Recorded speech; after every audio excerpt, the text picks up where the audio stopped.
Le Cyclope.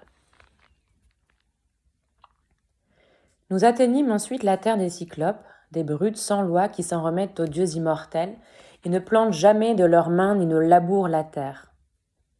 Chez eux, tout pousse sans semence et sans labour. Le froment, l'orge et la vigne dont les grappes sont gonflées par les pluies de Zeus. Ils n'ont ni assemblée ou délibéré, ni loi. Ils vivent dans des cavernes profondes, au sommet de montagnes escarpées. Chacun impose sa loi à ses femmes et à ses enfants. Personne ne se mêle des affaires des autres. Une petite île se trouve au large du port des Cyclopes, ni trop près, ni trop loin. Elle est couverte de bois où les chèvres sauvages prolifèrent, car elles n'ont pas à craindre la venue des hommes, et les chasseurs qui s'épuisent à parcourir les forêts au sommet des montagnes n'y viennent pas non plus. Cette île est donc dépourvue de troupeaux et de culture, dépourvue de semences et de labour. Elle reste privée d'habitants et ne nourrit que des chèvres bêlantes. Les Cyclopes n'ont pas de navires aux flancs écarlates, ni de constructeurs capables de leur bâtir de solides vaisseaux en bois pour transporter leurs marchandises, aller vers les cités des hommes. Et c'est ainsi que les hommes, eux, se rendent d'un pays à l'autre en traversant la mer. Donc, les Cyclopes n'ont rien pour rendre cette île opulente.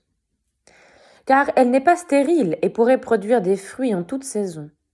On y trouve des prairies humides et grasses, près des rivages de la mer blanchis par l'écume, où les vignes seraient éternelles.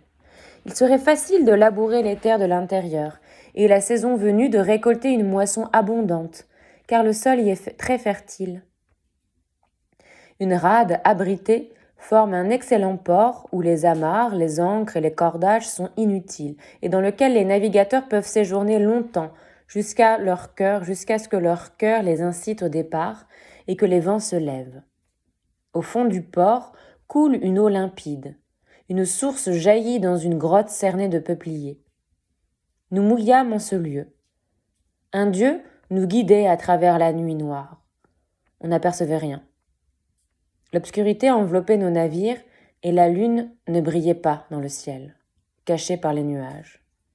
L'île était demeurée invisible à tous, de même que les vagues immenses qui roulaient vers le rivage, jusqu'à ce que nos solides navires aient touché terre. Nous abordâmes et repliâmes toutes les voiles, puis nous descendîmes sur le rivage et nous nous endormîmes au bord de l'eau en attendant l'aurore divine. Quand apparut l'aurore aux doigts de rose, la fille du matin, nous parcourûmes l'île, remplie d'admiration. Les nymphes, filles de Zeus qui portent l'égide, firent lever les chèvres des montagnes afin que mes compagnons puissent déjeuner. Nous allâmes chercher sur les navires nos arcs bien tendus et nos javelots aux longs manches, et répartis en 3 groupes, nous partîmes à la chasse. Un dieu nous offrit des proies en abondance. 12 navires me suivaient. Chaque navire eut droit à 12 chèvres, et j'en prélevai 10 pour moi tout seul. Toute la journée jusqu'au soleil couchant, nous restâmes assis à nous régaler de viande copieuse et de vin délicieux. Le vin rouge que transportaient nos navires n'était pas épuisé. Il en restait encore, car chacun de nous avait rempli plusieurs amphores lors de la prise de la ville des Circoniens. Nos regards étaient tournés vers la terre des Cyclopes. Ils étaient tout près. On voyait leur fumée, on entendait leurs cris, et ceux de leurs brebis et de leurs chèvres. Quand le soleil se coucha et que l'obscurité survint, nous nous endormîmes au bord de l'eau.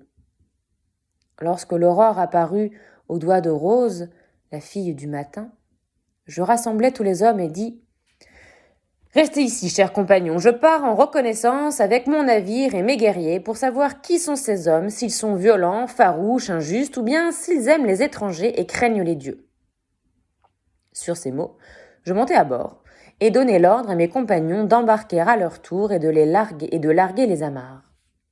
Ils montèrent à bord aussitôt, s'assirent sur leurs bancs à la file et frappèrent de leurs rames en cadence les flots blanchis par l'écume.